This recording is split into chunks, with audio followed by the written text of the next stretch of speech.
Hey guys, it's Victoria and welcome back to FemmeHead. It's been a hot minute, I know. Just been busy living the mom life, changing schedules, changing toddler schedules. But anyways, today we're gonna talk about getting out of slump because it's fitting. We all get in slumps. I don't like my hair, but also I did not get ready to film this video, but also I just need to film some videos. So once we get to that point where we're like, okay, we can do this, we can get out of this slump, funk, whatever we find ourselves in, it's time to kind of assess the situation and make a plan. And I tailor it to what my desires and needs are of that specific time because it changes. So at the moment, what did I say? I have 4 goals or desires of like getting out of the slump. So number 1 is waking up early. Number 2 is making time for work. It's hard. And number 3 is time for journaling and meditation. And number 4 is kind of coming up with a new daily routine to fit in all of my priorities, everything that I feel like I'm missing.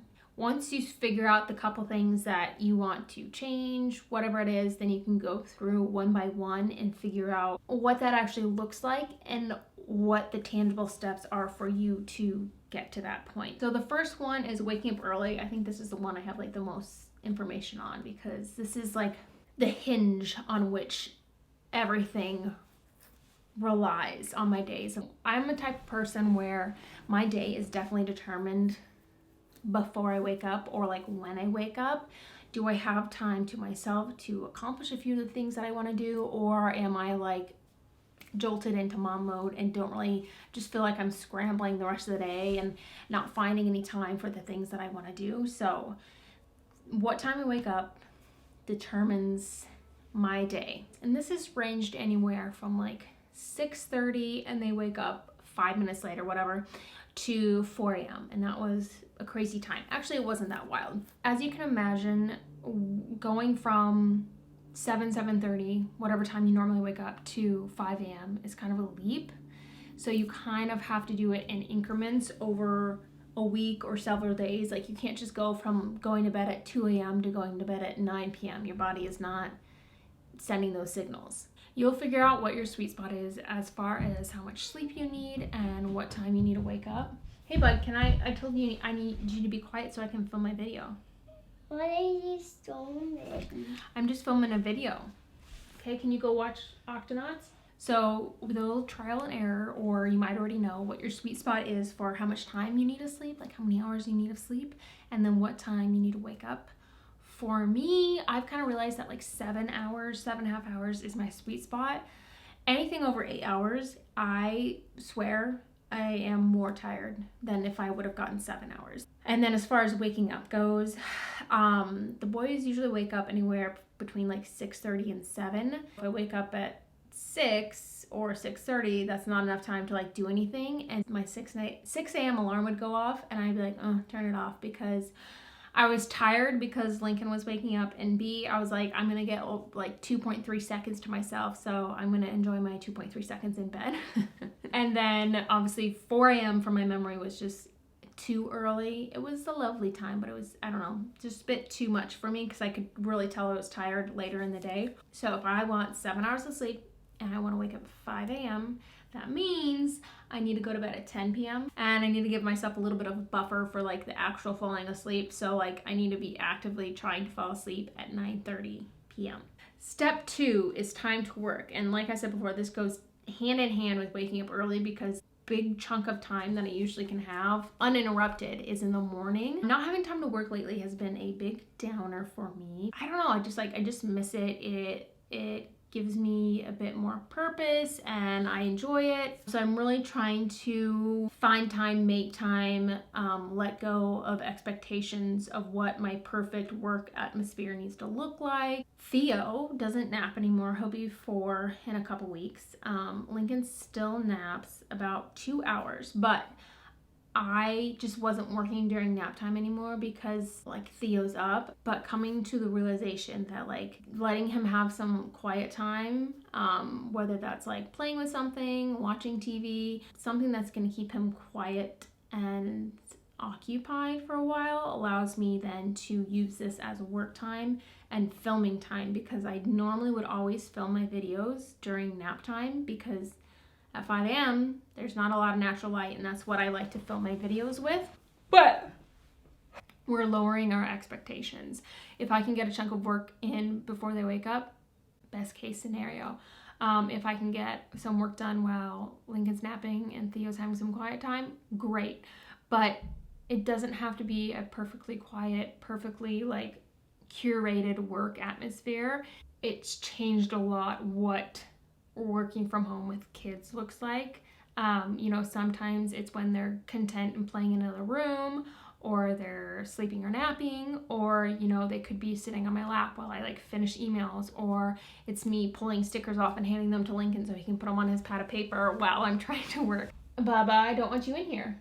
Hi. Because I'm trying to film. Well, why teacher I can't be here? Well, you can be in here, but I need you to be quiet, so you have to sit over in that chair. So I'm realizing that you can't create the perfect environment. You just have to find chunks of time as you get them. Step 3 is meditation and journaling. I always like to journal first thing in the morning.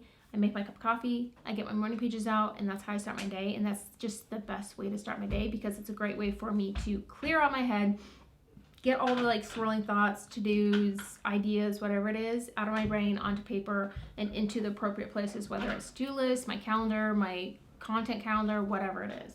And then I usually fall asleep to meditation, which I know you're not supposed to. I mean, there are sleep meditations, which is nice, but the ones I listen to are always like, okay, sit down in a relaxed position, feet firmly on the floor, and I'm in like flat on my back in bed with like my eye mask on, a pillow over my head, ready to pass out. But that's what it looks like at this point in life, and it helps me fall asleep. And yeah, moving into the last category is daily routine, good habits, all that good stuff. In the past, I found that I worked best when I had it all planned out and I knew what I was supposed to be doing at each different moment. But I've realized that I need a bit more flexibility on my like schedule, and so if something doesn't happen at a particular time, that doesn't matter. I'm gonna have another opportunity later in the day or the next day to do it, and it's not as rigid. So I've really just kind of been simplifying my to-dos, my habits, my routines down to the bare necessities to like build them back up from there. I find that it's helpful to create a block schedule, and so I think I counted, it's like 7 blocks, time blocks throughout the day. And it's just kind of for me to visually kind of see how my day is broken up.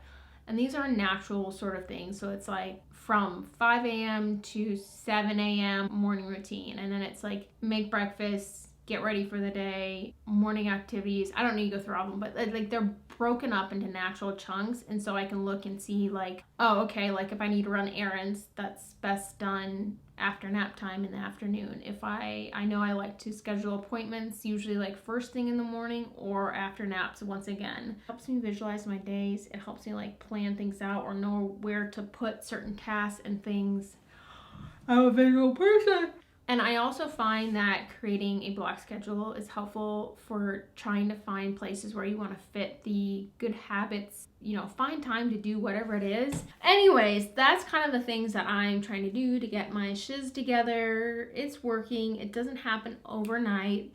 You have to slowly ease into it. I'm at the end of my cycle, so I'm going to be starting my period soon. And I always kind of get this itch to like tie things up, to plan out for the upcoming cycle, and I'm just like getting ready for the energy to come.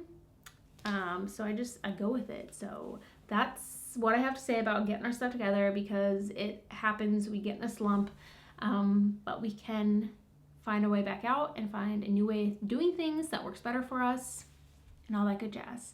Thank you so much for watching. I hope you guys enjoyed this, and I'll see you in my next video. Bye guys.